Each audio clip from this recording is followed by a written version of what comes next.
You're looking at here on the right is the scene from earlier. The crowd had really gathered and was trying to hinder the officers from leaving the area after the raid was over, after the detention was over. Everybody had been taken into detained, we'll call it, and the caravan had left. And so these officers who had come for help, you just saw, okay, the video, that's one of the first things that we had talked with Carlos about. You did see one of the agents roll the flashbang in the direction of the crowd. So they were trying to leave the area, but the crowd didn't want them to. So you see some of those agents roll the flashbangs in their direction, set those little smoke bombs off just to disperse the crowd so that they could leave. The SWAT raid at the Atlanta Mall wasn't just an event. It was a moment of reckoning. It tore apart families, disrupted communities, and forced the country to face a question it can no longer ignore. How far is too far? Some say the raid was effective. Others call it dangerous. Either way, it's now a precedent. And if this becomes the playbook moving forward, Americans everywhere, citizens or not, should be paying attention. Subscribe for more reporting as we continue to follow the fallout from this operation and others like it. Analysis, from the LA Times suggests 71% of ICE detainees have no criminal convictions, and those findings drawn from data obtained and released by the Deportation Data Project based out of UC Berkeley Law in collaboration with UCLA. And Graham Blair is an associate professor of political science at UCLA. He's also deputy director of the Deportation Data Project. He joins us now live. Graham, welcome. Thanks so much for having me. Yeah, thanks for being here. Let's go ahead and go through these numbers, and maybe you can tell us a little bit about the ICE and the CBP data and what it means, really. On what started as a quiet Thursday, panic spread across Los Angeles as ICE agents carried out a meticulously planned operation. Entire apartment towers were swept, room by room, as families were pulled from their homes in front of neighbors and children. Police vehicles lined the streets. The force and speed of the operation left many questioning whether the mission was about law enforcement or about making a national statement. The shockwaves from that day are still being felt across the city. It's a horrible display of waste, rotting fruit and vegetables scattered throughout this market. Store after store here closed for now. Each with plenty to sell, but no one dare come here to buy these days. Immigrants usually fill this marketplace, but since ICE agents arrived in downtown LA, it's empty. They say profits have flatlined. Dropped a good 50% of what it is normally here. Obviously, people are scared, so therefore, people aren't coming into the market to purchase, to go out and sell. This marketplace sells produce not only to people, but also to grocery stores and restaurants. Well, I feel like a lot of businesses, if it continues like this, we'll probably see a lot of businesses shut down because of this. A lot of maybe like restaurants, a lot of business-owned restaurants are gonna close. Folks at the marketplace warning you, the consumer, if the ICE raids continue, to be ready for even bigger sticker shock when you go grocery shop. The tactics were cold, calculated, and incredibly fast. At dawn, ICE agents stormed building after building with no prior warning. Families were given seconds to gather their things, if that. Many were arrested based on paperwork alone, with little chance to explain or contest. The methodical sweep, which ICE officials called efficient, left communities feeling violated. And for those detained without cause or clarity, the trauma has already begun to take its toll. Trump immigration authorities launched a series of targeted raids throughout the city of Los Angeles today. And tonight, a massive protest is taking place outside the LA headquarters of ICE. NBC News political and national correspondent Jacob Soboroff is there, and he joins us now. Jacob, I had just gotten a text breaking news notification from the New York Times about this protest, which seems to be quite large. What's going on? Let me show you, Chris. So these are two protests converging at the same time here. I want to show you this one that's coming from the Metropolitan Detention Center, which is the jail that is run by the federal government, or the county and the federal government downtown in downtown LA. It's converging with this protest. It's coming over here. Scott Killian, why don't you walk with me? Chris, what happened here today in Los Angeles, I think, is the worst nightmare for so many people who live here. You know, Los Angeles is a largely so-called minority-majority city. There are just as many people of color here as there are white people. And in fact, 10% of the population of Los Angeles County, come with me, which is one of the largest counties, the largest by population in the United States. For the 1,300 people detained, it was chaos. Parents were separated from children, neighbors were dragged out without explanation, and panic flooded every hallway. The raid didn't feel personal, it felt mechanical.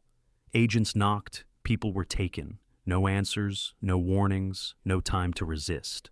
As the hours passed, fear turned to confusion.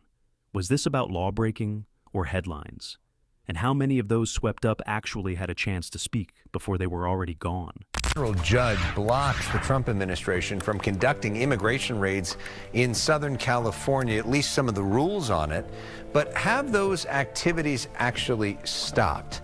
Fox 7 Christina Gonzalez has been looking into this. She joins us live from downtown LA. Yeah, the judge, Christina, basically saying you can't do indiscriminate raids. You've got to have a reason to go after people.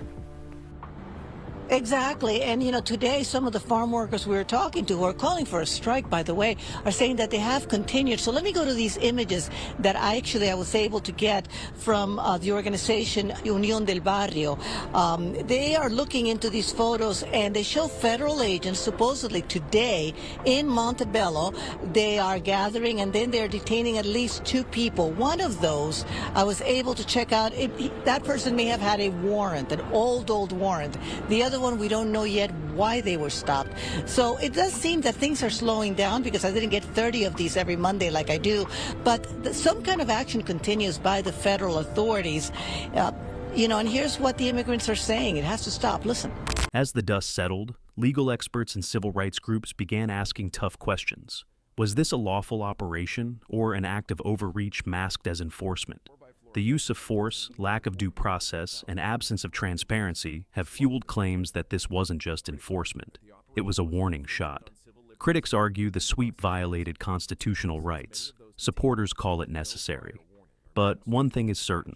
This raid has redrawn the lines of what's possible and what's acceptable. Because during the initial departure, one of the vans, there was a person standing in front of that van, and the person fell. And it was incredibly dangerous, and it was somewhat terrifying to watch. I'm joined now by Colleen Sullivan. And Colleen, this might be the first time that you've seen this van. Oh, no, but I it saw was this. it was Yeah. terrifying to watch this. Yeah. And he was, you know that passions, they're running high. This is definitely never suggested to do, because these agents are going to get out of there. This person is clearly, and we saw this, but we did end up seeing that person who was just hit by the car. They did get up. I don't know if they were taken to the hospital, but I saw them sitting up. I saw them, the crowd gathering around them. But again, when you know that a car is going to be getting away, One of the most disturbing elements of the raid was its secrecy. ICE never explained how targets were chosen or why certain buildings were raided. Many of those detained had no criminal records, no violent charges, just families, workers, and longtime residents, now gone. Without clear criteria or communication, it left the public wondering, was this really about law enforcement, or was it a political statement in disguise? Violence that I've seen is disgusting. It's escalated now since the beginning of this incident.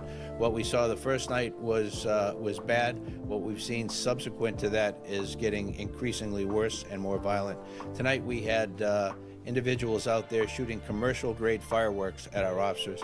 That can kill you.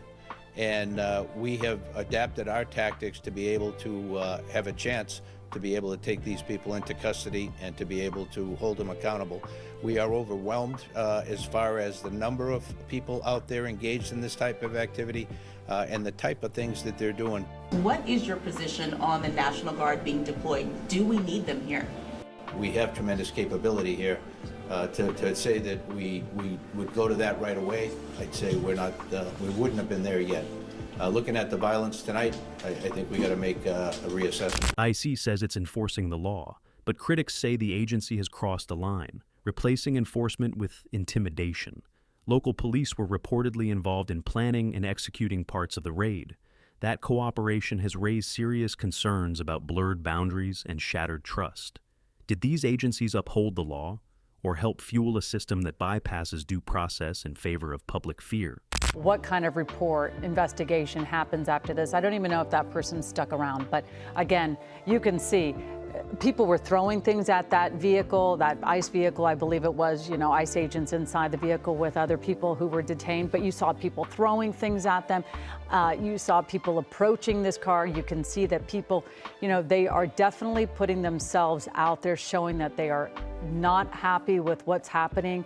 And it's unsettling to see this on our streets here. And you now are back to watching live images. And just to wrap up that last little scene that we saw, that was the trailing vehicle of that caravan. Right. And so clearly what that group was trying to do was to close ranks, so to speak, and get caught back up with the other two vehicles in that caravan. So now what we're watching is, again, as Carlos was telling us earlier from Ambiance, basically Ambiance, just to clarify, it's a manufacturer, importer, and wholesaler of casual apparel. Fallout from the operation is now playing out in courtrooms across the country.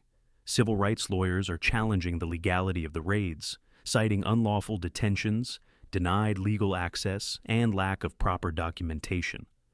Many families were given no opportunity to appeal, no chance to call an attorney. And now, judges will decide if ICE acted within the law, or if this entire operation may come back to haunt them in future precedent. Rallies against immigration raids that began in Los Angeles have spread to other cities, including New York, Chicago, and Milwaukee, with some clashes reported between protesters and police. California Governor Gavin Newsom used a TV address to call President Trump's use of federal powers an assault on democracy. Community members aren't staying silent. Vigils, rallies, and protests have erupted across Los Angeles. Apartment towers once seen as safe havens now feel like targets. Businesses report a steep decline in customers. Streets are quieter, and fear is rising fast. This wasn't just a law enforcement action. It was a shock to the social fabric of the city, and residents are demanding to know who's really being protected and who's being left behind.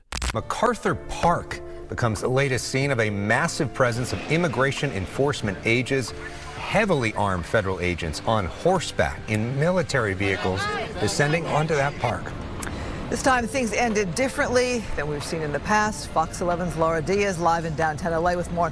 What happened out there today? Laura. Yes, the big question tonight is what was the purpose of the show of force? We can tell you that there were not that many people present in the park when that raid took place. And unlike other raids, advance word leaked out. Fox 11 was on the ground and up in the air. This is an overreach of your authority. By 11:10. The political fallout has been swift. While some lawmakers applauded the raids as necessary, others condemned them as inhumane and unconstitutional. The raid has reignited the national debate over immigration reform and whether sweeping militarized operations like this have a place in America's future. Policy change is now back on the table. But so is the question, can enforcement exist without fear? And can law be upheld without erasing humanity? There was tanks and all this. They got tanks all through here. They got the white vans. They got the trucks. They got all this out. About 10:30 Monday morning, heavily armored Border Patrol officers with a fleet of vehicles and some on horseback descended on MacArthur Park. This is the heart of the immigrant community, just 2 miles from downtown LA. Sky Fox was overhead as the operation kicked in. Public opinion is split down the middle. Some Americans see the raids as proof of strength. Others see them as cruelty hiding behind a badge. Polls taken in the aftermath reveal growing concern about ICE's methods, especially in communities with no violent records. This isn't just a policy fight anymore. It's a moral crossroads. And the nation is watching closely to see which direction we go.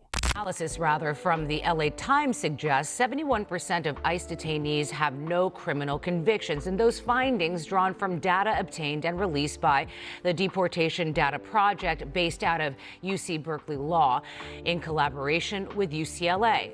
And Graham Blair is an associate professor of political science at UCLA. He's also deputy director of the Deportation Data Project. He joins us now live. Graham, welcome. Thanks so much for having me. Yeah, thanks for being here. Let's go ahead and go through these numbers, and maybe you can tell us a little bit about the ICE and the CBP data and what it means, really. So we started this project because I think whatever you believe about immigration policy, Americans have a right to know how public dollars and their public prisons are being used. And we thought that these data could provide the first big glimpse into that in the Trump administration. And what we found is that the picture is very different from the one that's been promoted by the Trump administration. So getting in the weeds, explain the process of obtaining this data. What has the Deportation Data Project had to do to get these counts?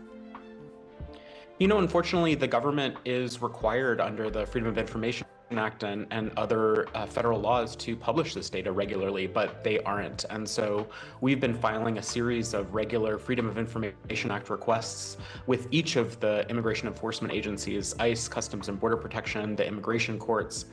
And when they don't provide the data in response to those requests, we've taken them to court. And the litigation that resulted from our lawsuit against ICE resulted in these recent data releases. In the wake of the raids, the future of immigration enforcement feels uncertain. Will these aggressive tactics become the new norm, or will backlash force a return to more targeted, humane strategies? Reform is once again a national conversation. Proposals are surfacing that could reshape ICE, change enforcement policies, and address long-standing civil rights concerns. What happened in LA wasn't just a raid, it was a catalyst. And what happens next may shape the next decade of immigration law. Among those arriving on the scene was LA Mayor Karen Bass, flanked by security and in a crush of people pushing for the operation to end. Our camera caught her on the phone, pleading with officials to stop. You getting ready to leave? Okay, please, can you leave ASAP? My comment is they need to leave, and they need to leave right now. The apartment sweeps revealed a harsh truth about immigration enforcement in the U.S. The goal may be lawful, but the methods are now under intense scrutiny. With armored vehicles, locked buildings, and no time to speak, families were erased in hours. The rights of the vulnerable were pushed to the margins. If this is what immigration enforcement looks like now, how do we define justice? Depots just like this one right here behind me would normally be packed with hundreds of day laborers looking for work. But now these parking lots are virtually empty. The people going into hiding, fearing the possibility that immigration and customs enforcement agents might stop by and snatch them up without a moment's notice. If you're gonna leave terrified, tomorrow you're gonna leave your wife with your keys, the apartment, your car that you work for 20 years because you're illegal and they arrest you and they take you. That's kind of psychological impairment that you're catching animals. It's more likely you're not considering these people to be human because you take their freedom and they have committed no crime. Some of them don't even hear the Fifth Amendment right. You got the right to remain silent. Anything you can say can be used against the law. As lawsuits multiply and protests grow, one thing is clear: change is coming. Whether it leads to stricter enforcement or sweeping reform will depend on what happens next. The ICE raids have forced a reckoning with how the country defines security, law, and humanity. If this shook you, share it, speak up, and subscribe for continuing coverage on the future of immigration in America.